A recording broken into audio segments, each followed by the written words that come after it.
Do you know any fishermen that have a really big ego? Maybe some of your friends?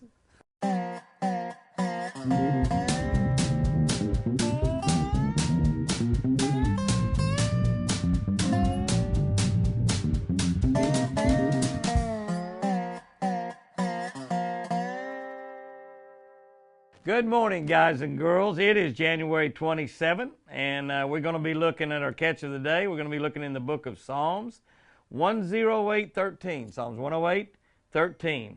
Very, very short. Y'all have figured out by now that I like short verses, hadn't you?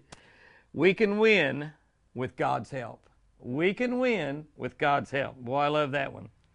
Okay, ego is a great stumbling block for many of us.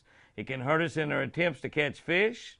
It can impede just about everything else that we try to accomplish. That ego inside of us just presses on to make us want to do it all our way. That's what ego is. I do it my way. I did it my way. I think there was a song, I did it my way. That's ego. That's not God's way. God wants to help us. In fact, He even insists on it. He insists on helping. Think about that.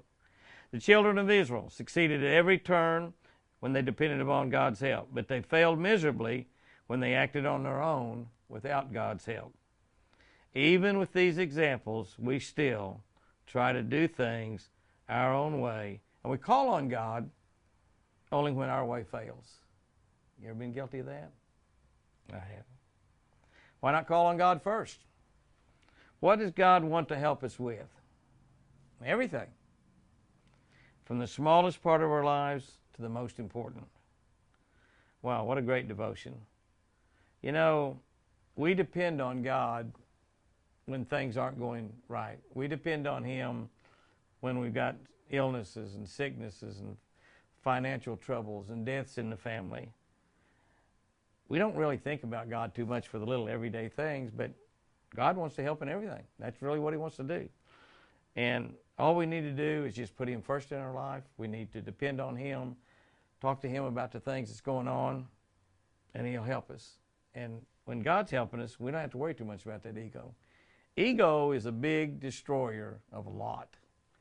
And we've all got it a little bit. We've all got it. I think ego is one of the devil's tools. I know some fishermen that their ego is bigger than this tip that I'm about to give you. And listen to this tip. Kind of fits in there talking about big. Our tip for today is a 10-inch or 11-inch worm works well in lakes with a lot of grass. Lakes with a lot of grass. For some reason, and I don't know exactly how to explain this, but for some reason, it just seems like that when you move up to a larger plastic worm than you normally use in these grassy lakes, you have a tendency to catch a lot more fish. Now, you can catch them on the small worms, and of course, some of the big techniques that go on nowadays is fishing little bitty small baits and little small worms, especially in the summertime, especially when fishing's tough. But if you got a lake that's got a lot of grass in it, don't worry about having to go too small on those lures. Move down to some larger type lures, and you know, particularly in plastic worms. 10 and 11-inch worms work really, really well in a lot of grass. Hey, y'all go out there, make it a great day. Have a lot of fun, and if you've got that ego, check it at the door. I love you guys and girls.